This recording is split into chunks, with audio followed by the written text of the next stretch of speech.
Good morning and good afternoon. Welcome to another episode of Before Coffee. It is Good Tues News Day. We have Raj coming out of Wyoming, a wintry wonderland, or more like a wintry dangerland of Wyoming, and me still in the Netherlands, nice and comfy. Well, not nice and comfy. It's freezing cold in my room, but here we go. It's Before Coffee, the comprehensive news of Planet Earth podcast, where we look up the news 10 to 15 minutes before we've started the show, and we haven't had any caffeine. So, let's read what great things are happening out there in the headlines. Today on Before Coffee. Good news! Popular NVIDIA hardware gets a free upgrade that improves performance by up to 70%, but it's not for the gamers. Also, good news you may have missed in 2024. Good news! On Good Tues News Day, Lowe's donates 100 tiny homes to Carolina families waiting to rebuild after hurricanes. Network of AI monitors detected 77 wildfires in California before 89 landfalls. Citizen science. Birders see changing landscapes, climate in the 125th annual count in Canada. And it's Good News Tuesday and Good Tues News Day. And negative news, we have an article that says negative news should come with a health warning.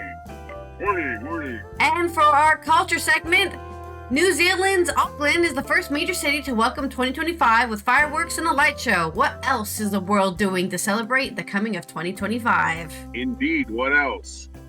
And it's National Make Up Your Mind Day. That's right. Young people have been trying to figure stuff out all year long. It's time to finally make up your mind. What you doing tonight on New Year's Eve, December 31st, 2024 on Before Coffee.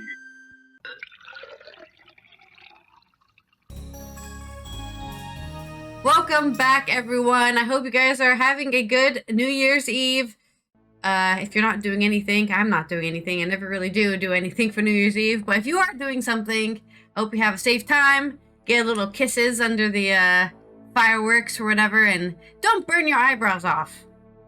Make sure you practice safety when using those fireworks. Always good advice. Yeah. Here in the Netherlands, people Always just good buy advice. fireworks and set them off in the street. So there's always a lot of injuries every year because people just burn their eyebrows off.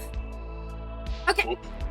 First little short news story, good news story, is coming from NVIDIA. NVIDIA is a graphics card manufacturer for anyone out there who doesn't, build their own computers from scratch. This is by James on NY Breaking.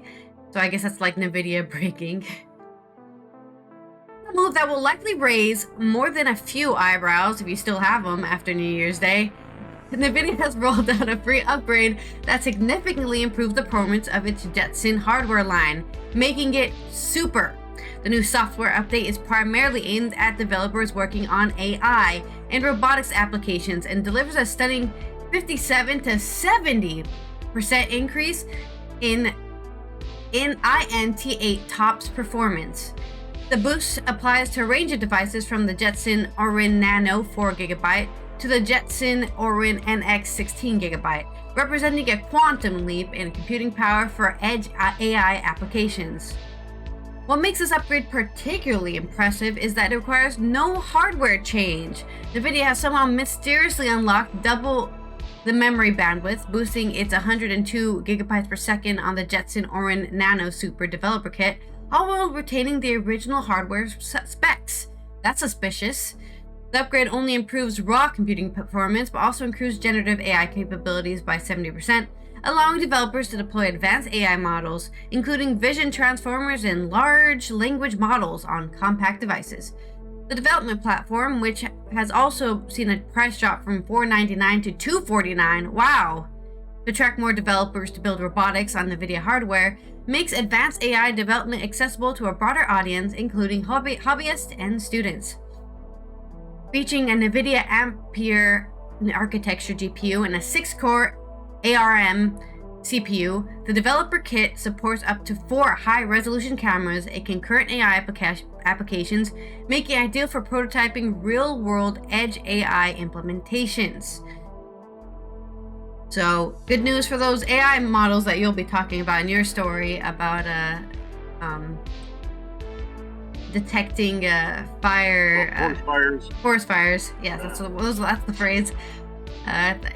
There's been a huge hardware improvement for NVIDIA systems, at least. Okay. In other news, no one ever talks about Africa. Well, Africa talks about Africa, but no one outside of Africa seems to ever talk about Africa unless it's something like a war is going on. So let's talk about the good news we may have missed in Africa this year. In a year marked by crises, 2024 has also brought moments of triumph and reasons for hope.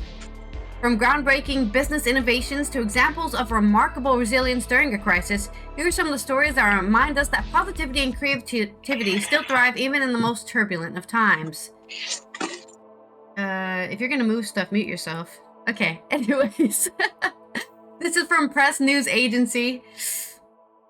The first deforestation-free coffee. That's right. We love coffee and we love the people who grow it and make it, especially here on Before Coffee. Unfortunately, traditional coffee growing takes a toll on the environment, particularly when rainforest is cleared up to produce it. In Ecuador, indigenous leaders have gone in a different direction, teaming up with Lavazza and to produce the world's first deforestation-free coffee. It hit the European market in September. Oh, I guess I should try and see what it tastes like. With the Equator Prize Initiative, we're proud to support the Yawanawa, an indigenous community in the land of Rio Gregorio in the Acre State of northern Brazil, and Sheep Inc. Look how this is African news, but then we're talking about Brazil. Am I on the right story? It says Africa, good news you may have missed, and then they talked about Ecuador. Does that count for Africa? Is this Africa now? Whatever. Continue reading it because it's good news, but I guess they got me with the headline. It's like, oh, there's one thing in Africa here. Anyways, with a carbon negative clothing brand with the Equator Prize Initiative, Yawanawa, an indigenous community in the land of Rio Gregorio in the Acre State of northern Brazil, and Sheep Inc., they've created the first carbon-negative clothing brand, providing a blueprint for a garment industry to change its way and to bring us back in touch where our clothes came from. I think we did talk about that, actually, on Before Coffee. Artificial reef protect marine life. Yes, the world faces existential challenges, but we reject the gloom and doom mindset that often prevails in public discourse. We search for and find people who are thinking hard about solving it. In the Indian Ocean, that means building artificial reefs to bring back the diversity of marine life. Old solutions are being revived in northeastern India, where traditions and conservation literally intertwine in living group bridges. And they're working at a laboratory of evolution in the Galapagos to protect its bountiful diversity of life and land in the sea. A Ukrainian chef prepares the world's most valuable meal, a traditional Ukrainian appetizer made from vegetables grown on demined land. The project aims to draw attention to the problem of large amount of Ukraine's territory contaminated with mines and explain how this affects the country's economy and global food security. It showcases the positive changes and results in demining and achieved through the use of innovative technologies. Culture promotes change. Performance art and culture are vital to healthy societies. In Haiti, a street theater troupe offers a respite for children displaced by violence, and in Zambia, theater and dance is used to confront environmental and economic challenges and encourage young people to explore their talents and reshape their mindsets for a more productive future. So there's, I guess, your one good news from Africa. I don't know why they titled it Good News You Missed in Africa, and then they only talked about one thing. That's actually Zambia, but good job, Zambia, using dance in order to challenge economy and environmental problems. And that's my section. On to yours. Many families in Western. This is from Good News Network. Not Andy Corbett, Good News Network. This is tiny home donations, right, from Lowe's. Many families in Western North Carolina were facing holiday season still in need of perfect housing after Hurricane Lee devastated their towns. But this month, I'm taking my glasses off. This month, thanks to Lowe's relief efforts, hundreds of home builders, dozens of tiny homes are donated to families installed in time for Christmas Eve. tiny homes, which include heat and all the necessities like a kitchen, bathroom, two full-size beds, allow families to remain in their neighborhood while their permanent homes go. Some fresh, seasonal greenery, furnishings, and decor donated by Lowe's. Kathy Graham has lived in the mountains international for 25 years. Floodwaters old left behind with no heat. But she didn't want to go anywhere because she could leave all of her animals. That's why she took up promotion. So her temporary home for the first time 10 days ago. Thank God I got my new home. My tiny home. It's awesome. It's gorgeous. I can't believe it. I can't even say how much I appreciate it. The Lord has answered my prayers, honestly. Answered my prayers. Okay, let's not drag the Lord into this. Graham is one of the several dozen people who able to move into the mobile tiny homes in the coming weeks, all thanks to massive effort that Lowe's employees and commodity builders have worked around the clock to make it. Of course, the Lord cannot provide homes for any of these people in poorer countries, but provided for this quickly. Remind you, the Lord plays favors. That's right. All these people thanking the Lord is kind of hilarious because who caused the hurricane? Oh, it was the devil. Obviously. Anyway, the silliness, the absolute silliness. Lowe's did this, not the Lord. Lowe's and some nice people. The project came together when Lowe's Senior Director of Community Relations, Yannick, posed a crazy idea to an old friend, Danny Kelly, the co-owner of Kelly McCardle Construction in Charlotte. She told me she wanted to build 100 tiny homes and thought, oh my God, that's perfect. I've been looking for an opportunity to do something big, but I don't have the resources to do it. She said they all had volunteers lined up and all the supplies lined up. They just didn't know how to do it. So a team of volunteers built a prototype in his backyard in Charlotte warehouse. 16 more with the help of 400 volunteers who signed up to assemble 8x16 foot home ready for the holiday. Lowe's is purchasing another 50 homes built by Incredible Tiny Homes at Newport, Tennessee facility. 67 units give families home for the holidays. An additional 33 delivered by early January. Amanda Hayes and Randy Jones, co-owners of Incredible Tiny Homes, said they watched as the floods ravaged their East Tennessee hometown. They were thrilled when Lowe's called them the solution for families, funding the construction of many more of their tiny homes and urban sites all over. The first home went to a mom with 3 kids, and it really didn't everything sent me pictures. It's like, my goodness, people don't want to leave their land. I would live in the tiny home to take the insurance check and just do what I want. If there's an insurance check, Yeah. right? I don't know. If you're happy in your tiny home with 3 kids, I don't know, that's kind of tough, right? It just means everything to provide housing for these people who have lost everything. This is the most special thing we've ever done with Lowe's. Permanently fixed on wheels, they can sleep 3 to 4 people and can connect to electricity. The Home Builders Association of Greater Charlotte is spearheading the volunteer effort. Jennifer Schuster, the executive director, says they had more than 400 volunteers sign up to help get these tiny homes together in just a matter of 7 days. We've had volunteers, everything from framing crew, roofing crew, plumbers, electricians, the actual builders in the market, sending their project managers out to associates, which are the suppliers, sending their people to be part of this. Yannick says the goal is to get at least 100 tiny homes completed and delivered to the flood victims in the mountains as soon as possible as part of Lowe's $12 million crisis support recovery efforts. Thanks, Lowe's. U.S. Disaster Agency FEMA has approved $279 million, which includes funds for renting a home or apartment for over 140,000 households, according to the WLOS. Some people don't want to leave their communities.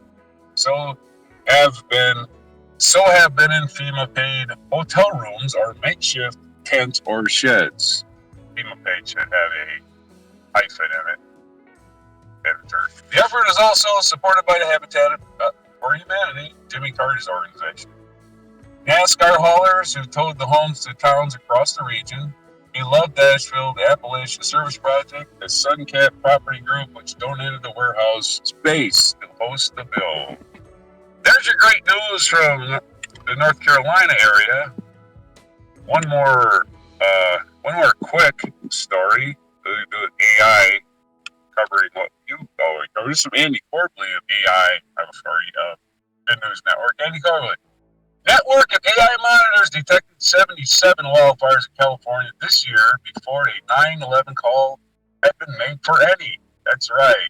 2024 saw the unparalleled success of an artificial intelligence detection system in California that alerts authorities to break out of small wildfires in the state's dry forest. A partnership between the California Department of Forestry and Fire Protection and the University of California San Diego called Alert California has already detected 77 wildfires before 9/11 call was made for any of them. Cal Fire, Wildfire's AI detector, works alongside USSD's Alert California program to monitor over 1,000 cameras throughout the state with AI to detect wildfire. Governor Newsom's first budget in 2019 funded 100 of these cameras. The program has grown ever since. California has suffered the 8 largest wildfires in the state's history in the last 6 years. The Interlinked Network of Cameras, ALS, the Interlinked Network of Cameras, AIs, satellites, and humans is an accommodation that's a decade in the making. Alert California enjoys the support of California utility companies, U.S. Forest Service, the California Governor's Office of Emergency Services, and county and tribal governments as well. It is designed to detect more than just fires, but all natural disasters, as I slip off the video screen. Neil Driscoll, a professor of UCSD's Scripps Institute for Oceanography, said the AI system and its algorithms not only need to detect flames, but also smoke and how smoke is moving. It has to detect which direction the fire moved first and where the first responders would be most effective. Many of the cameras that are now monitored with AI have actually been in place for many years. Governing magazine reports that these cameras have collected petabytes of image and video on fires, all of which have been used to train Alert California's AI. We could go back and say, this is what smoke looks like in this image. Driscoll told the magazine. We're constantly showing different attributes, smoke columns, smoke being bent over, so we could build enough high-quality data that the AI could detect change in ignition. NASA, too, has become involved through its network of satellites. The space agency is also contributing remote-operated drones that can fly at night and dump fire retardants on developing fires whilst first responders are on their way. We have to move together, leverage resources, and try to mitigate the impacts of these hazards, Driscoll said, because they are only going to get worse. There's good news on fire fighting and good news on helping people who have lost their homes. Back to you. Next story is coming from Canada. This is on Thompson Citizen by, I'm not sure if it's by anybody. Has anybody wrote this? Jordan Olmsted from the Canadian Press. Coming out of Uxbridge, Ontario, the birds may have thought that Jeff Carpenter, or at least 3 sounds he was making, was one of their own. Carpentier watched with his binoculars strapped to his chest as a banditry of chickadees, the collective noun for the small bird with mask-like markers, began to peer around him. Carpentier was fishing, a imitation bird call, an onomatopoeia that chickadees recognize as an alarm bell. As the birds descend on trees around Carpentier, the 75-year-old started to count. He noted 15 birds, adding them to a list of those he'd already seen earlier that morning, including harder to spot species such as the great horned owls and a northern shrike. Wow, seeing a great horned owl must have been really cool. Carpentier, who says he's just been shy of 5,000 bird species in his lifetime, may have seemed to be a solitary birdwatcher on the back roads of Uxbridge, Ontario, at the northern eastern edge of the Greater Toronto Area. But on the overcast December morning, he was one of thousands of other people across North America taking part in a 125-year-old tradition called the Christmas Bird Count. Doing this count allows me, and first of all, get outside and enjoy nature, but also to contribute to citizen science, to sort of gather the data that someday people are going to be able to use for a good study. said Carpentier, who's taken part in annual counts since the 1970s. There are more people interested in the count now. There's a lot of enthusiasm, and people are getting excited about going out and enjoying nature. The annual count is billed at one of North America's longest-running citizen science projects, offering valuable long-term insights into bird population trends.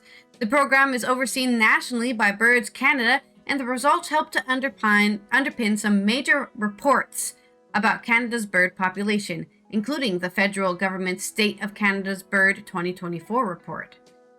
The main threats to birds in Canada, the report suggests, include habitat loss, climate change, outdoor cats, window collisions, and pollution. The first count began in the 1900s when an American ornithologist proposed it as an alternative tradition to popular holiday bird hunts. What started with 27 people, including at least one person in Toronto, has now grown to around 475 counts in Canada between December 14th and January 5th, attracting thousands of volunteer bird census takers, says Birds Canada, a national conservation group. Stu Mackenzie, a director of Birds Canada, who as a volunteer helps oversee the counts in Long Point Provincial Park in Hamilton, says, as much a tradition as turkey dinner. It gives everybody an excuse to go outside, and it becomes a community building experience to get those networks of people outside. And then promoting bird life that's in the area during the holiday season, when people tend to have a little bit more time to pay attention, said Mackenzie, who describes birding as gateway drug to a deeper interest in nature. Carpentier said his interest in bird watching had been piqued at age 13 when he spotted a northern cardinal near his childhood home in Petawawa, Ontario. That's crazy. Wow, cardinals are very rare. At the time, he says that sighting was unusual enough that it earned him a spot in the newspaper. Yeah, I believe it. Now the species has expanded in Ontario with increased abundance and breeding range driven in part by a warming climate. Carpentier's career with the Ontario's Ministry of Environment began in 1973 and included a stint as one of the first pesticide officers, helping break ground on legislation and protections surrounding one of the era's defining environmental issues, he said. So it started at bird watching, and then he went on to actually make actual environmental change in 1973. Very cool. The pesticide DDT, so that's two D's and a T, was restricted in Ontario in the 1970s after its widespread use contributed to the collapse of the province's bald eagle population. Turkey vultures, on the other hand, which were rare in the 1970s, are now far more common in Ontario. Reasons for their population increase are not well known, but are helped at least in part by an ample supply of food from roadkill that sometimes includes birds, another uniquely human influence. As Carpentier drove to his next birding spot in a car with a Venacity license plate named after a bird, a group of starlings flew from the roadside into the sky.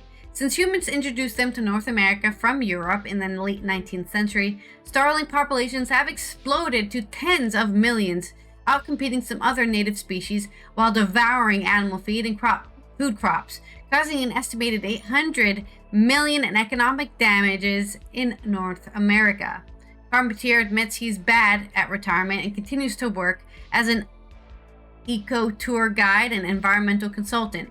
Part of his work includes a due diligence surveys for developers, giving him a front row seat to how construction intersects with bird habitat. He pulled into a sprawling suburb around the Greater Toronto area where he says a rapid and dramatic change has unfolded in some parts. As subdivisions sprout up, birds are forced into small woodlots or the best bird feeders on the block. We need to do this, he said. He said of housing developments to accommodate a booming population, my only frustration is that we seem to forget about nature. He wants to see more legislative requirements for developers to put wildlife-friendly green spaces in their plans. And that's not just for the wildlife, but for the people too. You know, all those people living in like concrete slabs for miles on end? Pretty depressed. And I don't blame them. Mm-hmm. It's not about not doing development, it's about doing better and with an eye to helping nature. A local naturalist club helps organize the count in Uxbridge, dividing the township into tracts surveyed by either individual birders or small groups. In the tract beside Carpentier, Karen Vanderlee and Gary Patterson survived the countryside in a pickup truck. They're beautiful. They're perfect little creatures, Vanderleer said of the birds. It hurts her heart to think about the farmland disappearing across parts of Ontario, with bird habitat going with it.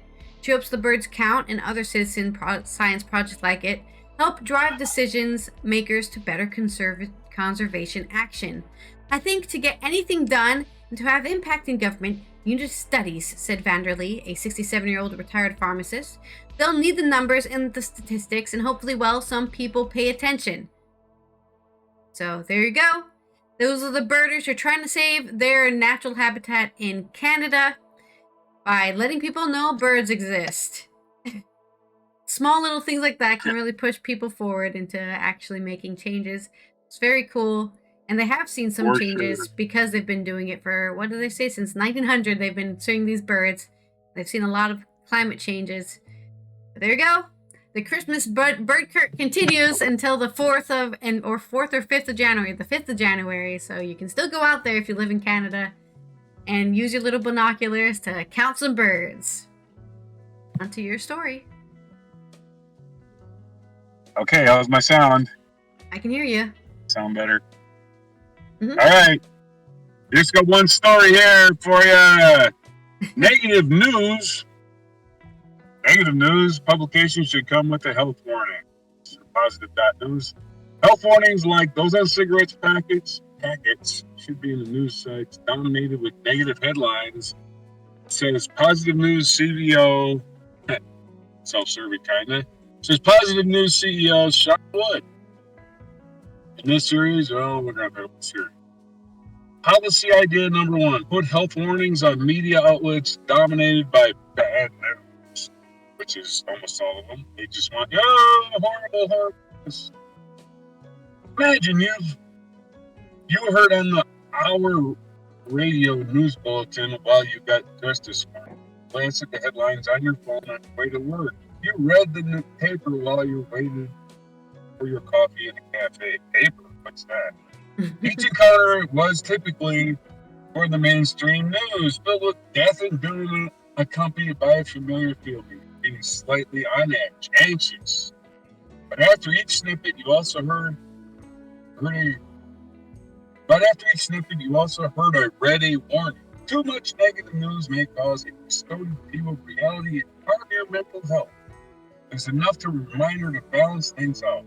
So you sought out some constructive news that be helpful headlines online as the kids have their bath, and later an uplifting current affairs document.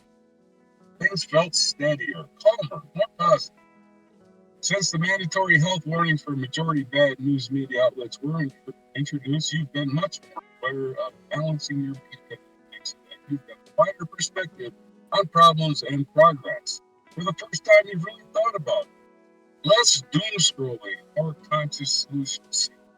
You're surprised how much you've accepted negative news to be normal, how much better your mental health has felt as a result of the shift.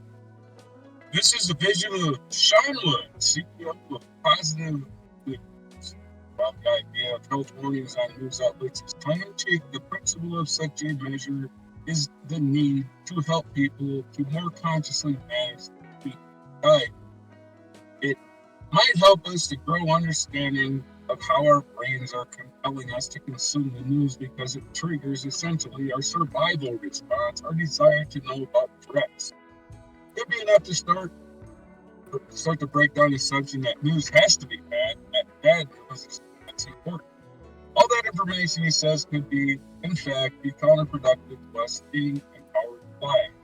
Mandatory warnings may just create enough of a gap where we can think about what level of problem focus is useful, and then what kind of nourishing media we might want to consume. Deciding to find 5 solution-focused stories a day, perhaps, like we might target eating 5 portions of fruit or veggie. It could be enough to start to break down the assumption that news has to be bad and that bad news is all that's important. normalize that news is negative, but it doesn't need to be that way at all. Good news matters too. The idea originally came from Denise Badin, a professor at the University of Southampton, who researched ethical issues on news. She used the idea of bad health warnings as an illustration of how significant the impact of bad news is upon how people feel about their sense of urgency or agency in the world, their sense of agency. What can I do about all this bad stuff? You can't, but you can do something good. One hears from readers all the time about a daily breaking news cycle feels like background stress, a visceral response that can be built over time. The news media amounts to, he points out, an overarching shared story of how the world, the impact of that obviously significant in terms of how it steers people's attention and what thoughts and feelings it can trigger, and how we then act, says Wood. While it's important to highlight problems so that society can course correct, when there's an absence of coverage, the responses to problems, what's improving, where the seeds of positive change are, then a overtly negative narrative becomes counterproductive and only leave people feeling anxious, depressed, hopeless, helpless, fearing other people, fearing the future, all valid feelings, but yet ones that raise from a narrow view of humanity at its worst. But positive news shows that there can be a more balanced way of understanding the world that keeps us informed, but allows people to engage more because we see a bigger picture. We see the potential opportunities to contribute. We see the human potential. Be part of the solution. Positive news is helping more people than ever to get a balanced and uplifting news. While doom and gloom dominates the news outlets, other solutions, journalism exists to support your well-being and empower you to make a difference towards a better future. But our reporting has a cost and is independent, not-for-profit media organization, and this is a fundraising paragraph. They rely on financial backing of our readers, much like we rely on our financial backing of our listeners and viewers, right? If you value what we do, donate. Don't forget to donate. And can afford to, please get behind our team with a regular one-off contribution. And it's a fundraising paragraph that I probably shouldn't have read. So, but anyway, positive news. Let's get more of it out there. Yep. And support this because they feed us with positive. Yeah. So, positive news for positive mental health instead of that negative news, which makes you want to doom scroll until the end of your life. All right. Yep. From that, let's go to our culture segment, which I lost it. Where did it go? Here it is. And we're going to talk about all the cool ways the world is celebrating the coming of 2025. And maybe you can watch it. I think it's actually already 2025 in Japan, so you can't watch that one. Oh, no, it's not yet. Not yet. So in an hour, it will be 11. So in an hour from now, when this is live, if you're watching this live, you can start watching Japan's celebration of the 2025 New Year, and then just keep every hour, just keep going to new countries until you get to yours. All right, and keep going past yours. Just keep going until you make it all the way back to Japan again. This is by Charlotte Graham Maclay on AP News, coming out of Wellington, New Zealand.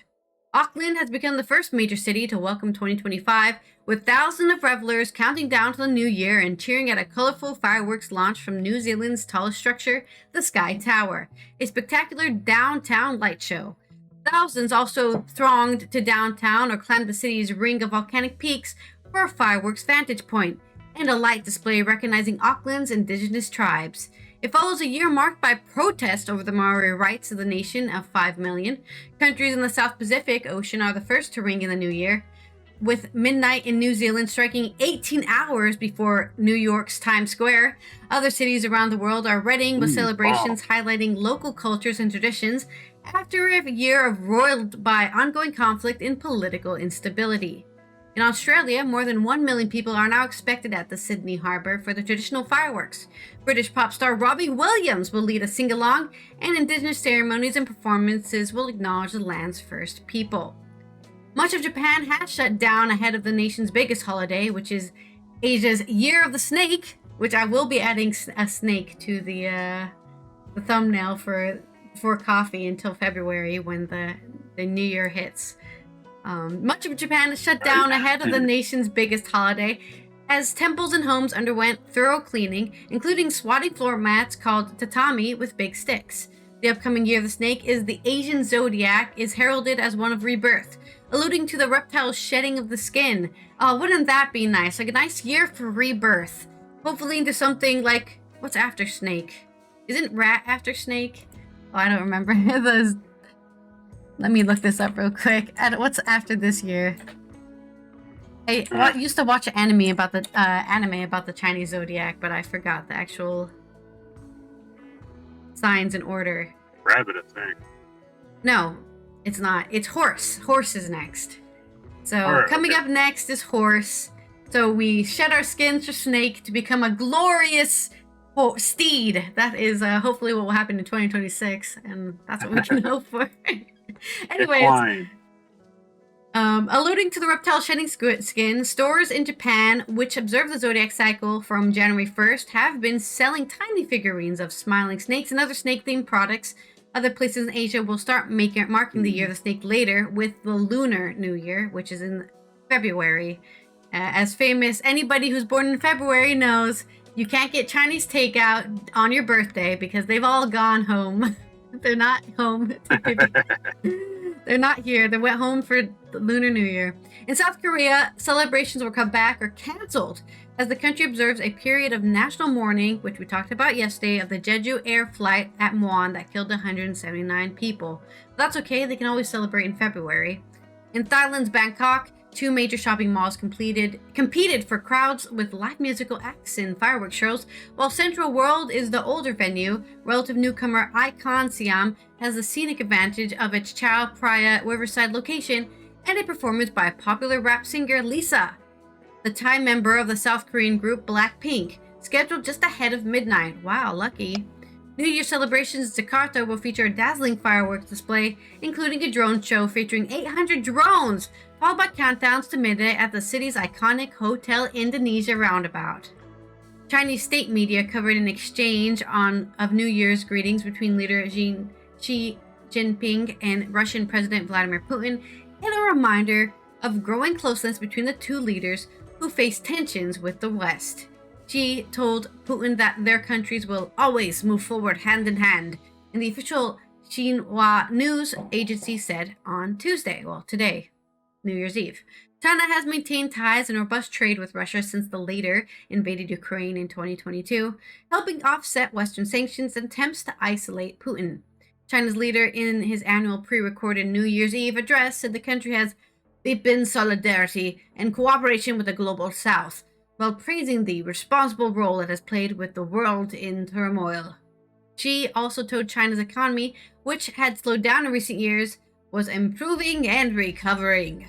He also addressed Taiwan, the self-ruled island claimed by Beijing. We Chinese on both sides of the Taiwan Strait belong to one and the same family. No one can ever sever the bonds of kinship between us, Xi said. They just don't want you to lead them, dude. Leave them alone. Alright. Of course, conflicts always shadow in the Middle East because there's oil there and we just love killing people there because of it. New Year's celebration are likely to be subdued in Israel as its war with Hamas grinds through a 15th month, and scores of hostages remain in captivity. Meanwhile, the extent of starvation has been hard to assess in northern Gaza, where thousands have fled. An intensified Israeli military crackdown, the aid groups say, have allowed delivery of only a dozen trucks of food and water since roughly October of last year, even, I think. No, that's not true, of just October of this year. Lebanon is in the grip of a severe economic crisis, and many areas were heavily damaged during the war between Israel and Hezbollah, which ended with a shaky ceasefire.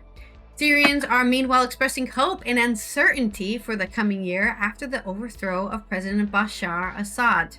In Dubai, thousands are expected to attend an annual fireworks show at the Burj Khalifa and the world's tallest skyscraper. Rome's traditional New Year's festivities have an additional draw. the start of Pope Francis's Holy Year, right? The where he's been opening doors, and the first one was at the prison. We talked about that.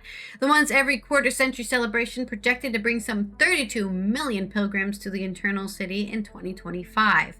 On Tuesday, today, I don't know why I keep saying on Tuesday. It's still Tuesday. Yeah, today. It's still Tuesday everywhere. I don't think we've crossed the date line yet. On New Year's Eve, Francis will celebrate a Vespers of St. Peter Basilica, followed by a Mass on Wednesday, so tomorrow, when he expected to once again appeal for peace and wars raging in Ukraine and the Middle East. Meanwhile, in the United States, the Cathedral of St. Paul in Minnesota will host an 11 p.m. Mass, followed by champagne reception with toasts. January 1st is a day of obligation for Catholics, marking the solemnity of Mary, and many churches will hold vigil masses on New Year's Eve afternoon and evening. German leaders call for solidarity in the new year. Hour before the Germany rings in the new year, Chancellor Olaf Scholz called on the country's 84 million residents to stick together despite the many global crises and war, and the country's ailing economy, and a deadly Christmas market attack that shocked the nation. We are a country of togetherness, and we can draw strength from this, especially in difficult times like these, Scholz said in a pre-recorded speech. This recaptures the Olympic spirit as their momentous 2024 with traditional festive countdown and fireworks extravaganza at the famed Champs-Élysées. The Summer Olympics and Paralympic Games, hosted in the French capital from July to September, transformed the city into a site of joy, fraternity, and astonishing sporting achievements, and marked another major milestone in its recovery from deadly extremist attacks in the 2015 by an Al-Qaeda and Islamic State group. London is due to ring in the new year with a pyrotechnic display along the River Thames and a parade through the city centre on Wednesday, featuring 10,000 performers. The fireworks will explode against the backdrop of the London Eye, the massive Ferris wheel across the river from the Big Ben and the Houses of Parliament. With the storm bringing bitter weather to other parts of the United Kingdom, however, festivities in Edinburgh, Scotland, including the Hogmanay Street Party, Garden Concert, and Castle Pyrotechnics Show, has already been cancelled. It's just too stormy up there in Scotland. Rio de Janeiro will throw Brazil's main New Year Eve bash at the Copacabana beach with 10 ferries offshore bearing 12 straight minutes of fireworks. Thousands of tourists and 6 cruise ships will witness the show on up close. Rio's City Hall was closely guarding its plans for a display of lights and sound. More than 2 million people are expected at the Copacabana, hoping to squeeze into concerts by superstar Brazilian artists such as singer Anitta and Grammy Award winner Caetano Veloso. In New York City, of course, we've got the Times Square, which has tested its famous ball drop and expected 2025 numerals, lights, and thousands of crystals as part of the traditions going back to 1907. This year's celebration will include musical performances by TLC, Jonas Brothers, Rita Ora, and Sophie Ellis-Bextor. The party, covering the multiple blocks around the city's main tourism and theater hub, is expected to draw large crowds despite rain and chilly weather. Meanwhile, Las Vegas will bid farewell to 2024 with old and some new traditions. Its annual 8-minute pyrotechnic show will be on in the Las Vegas Strip, with 340,000 people anticipated as fireworks are launched from the rooftops of 9 casinos. Nearby, the massive Sphere venue will display for the first time a countdown to midnight in different time zones. Oh, so it's just going every hour. 5, 4, Happy New Year's, Japan! 5, Happy New Year's, Auckland, New Zealand. That's what they're just going to keep doing that every hour until it's 2025 in every country. In Pasadena, enthusiasts at Rose Parade spectators were to camp out on the cold streets and ring in the new year, hoping for prime spots for the iconic Southern California tradition. The parade precedes the Rose Bowl football game between the Ohio State Buckeyes and the Oregon Ducks on January 1st. Thousands are to participate in a midnight 5K race following the parade route. Some 200,000 people will flock to a party in Nashville, Tennessee, featuring a 5-hour show by some of the country's music's biggest stars. At midnight, an hour after New York's 16 feet tall music note weighing 400 pounds will drop as fireworks light the sky. Celebrations will echo around the globe on New Year as it arrives in different time zones, with American Samoa among the last to welcome 2025, a full 24 hours after New Zealand. Poor American Samoa. Everyone will be asleep by the time they go, Happy New Year! Everyone's already sleeping. Well, I guess Japan will be awake, but they'll be like, it's already been. Anyways, there you go. I keep talking about Japan because that's where the international date line is the closest to, is Japan. It's right between American Samoa and Japan, so it's right there. So at some point, the so I don't know why we put it there. I guess because the Pacific Ocean is so big, and it just makes it easier for trade if you don't have to worry about anyone being on the international date line. It is where it is. Nobody's moving it anytime soon. Well, there you go. On to your day in history. This day in history. 2024. December 31st of the year 1600. Going all the way back to then. 1600. The East India Company formed for exploitation of trade with East and Southeast Asia. On this day in 1600. Let's see if we can get scrolling here. Scroller. All right. Anyway, that was formed on this day. Exploitation of trade with East, Southeast Asia, and India was incorporated by English Royal Charter, so the East India Company. Exploiting India. 1775, American troops under General Richard Montgomery and Colonel Benedict Arnold were defeated by the British at the Battle of Quebec.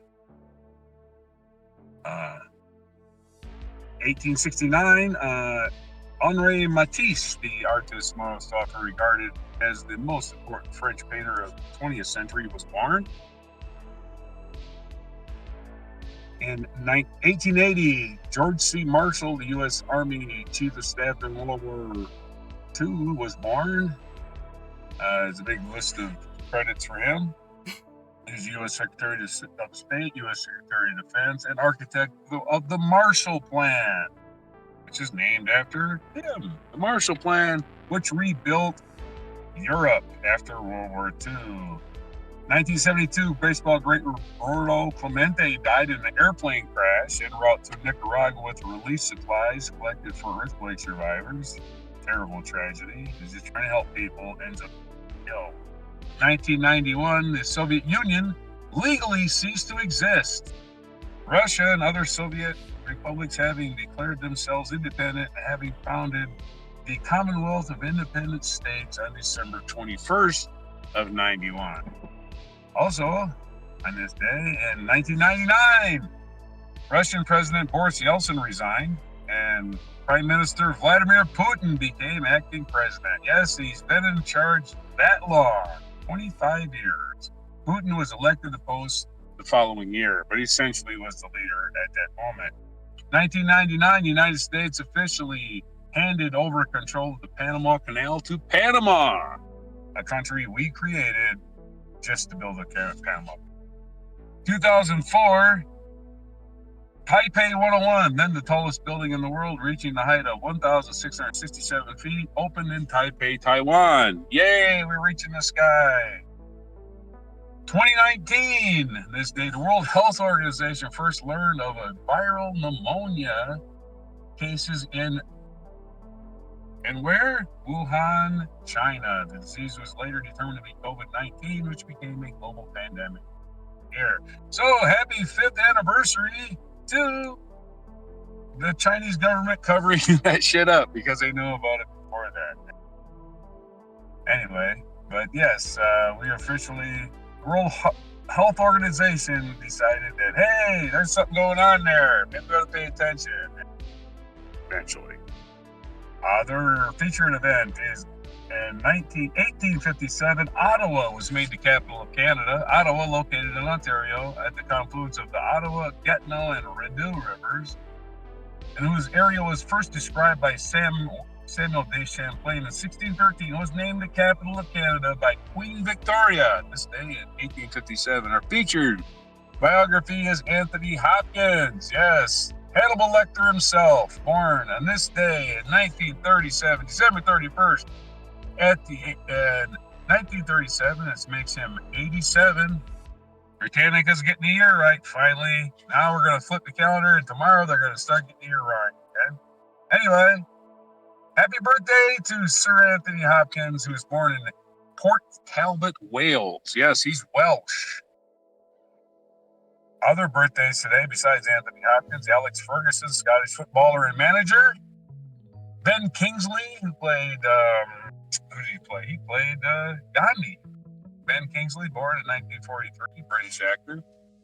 Nicholas Sparks, American author, born in 1965. And PSY, South Korean singer and rapper, born in 1977. What day is it today besides National End of the Year Day everywhere? It is, hello, it is New Year's Eve. It is it's leap second time, adjustment day. So this is the day where the atomic clocks all get a leap second added to them because the year is not quite exactly as we calculated it because the universe is not an orderly thing. We're just trying to keep track of time here. And it's Make Up Your Mind Day. And I'll decide what that's about later. I haven't made up my mind. National Champagne Day, which is things that pour at midnight. People pour champagne, get absolutely toasted, and try to remember where their car is. And No Interruptions Day. It's the last work day of the year. Yes, the last work day. Don't interrupt me. I got stuff to do. I got deadlines. And I'm like, screw your deadlines. They're killing you. That stress is killing you. Anyway, yeah. I did send you a video. I hope you got it. I forgot to tell you. I have downloaded it. I looked for the oldest New Year's Eve ball drop man. Really? Oh, cool. That was over 5 seconds. Oh, yeah. Like, there's a ball dropping. Yeah. All right, thanks. Yeah, thanks anyway, for the video. Stories, those are everything. December 31st, last day of 2024 on Before Champagne. Hell yeah. Before you make your mind. Make up your mind, for God's sake. All right. Let me switch to me over here. This has been Allison here from the Netherlands, who will be celebrating the New Year in a math amount of time. A math amount of time. 15 hours here. What time is it? It's 2 p.m. So I guess, yeah. 10 hours. 10 hours, yeah. 10 hours from now, I will be, there'll be fireworks going off in all directions, and people will be burning their eyebrows off, because that's how they celebrate it here. And, here it is, 6:34. For everyone who's living more west of me, more east of me, I hope you have a good New Year's already. If you already are, especially people in New Zealand and Australia, I think, are probably already celebrating their New Year's. And we will see you tomorrow for the first day of 2025, on this first week of 2025. And hopefully with some wacky and weird news, maybe not anything too crazy happening on New Year's Eve. We'll see what happens. And here is... Don't forget to subscribe, turn on the notification bell, comment down below what you're doing for New Year's. And here is our mic drop moment. Your camera's off for some reason. Yeah, because I hit the wrong button. Look at 1933. This is the oldest, longest video you could find.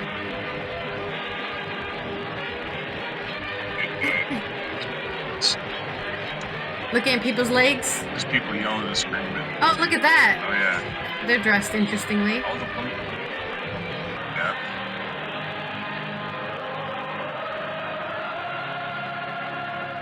The flapper girls are talking the original New Year's song you have to sing. Look at them all these people. 80 was 833, so 91 years ago. 91 years ago. Most of these people are dead now. I would say all of these people are not. Yeah, we haven't. There are not a lot of people make it to 90. Maybe like a. Yeah, oh, that's true. You're right. You're 110. They're already. These people are all drinking age.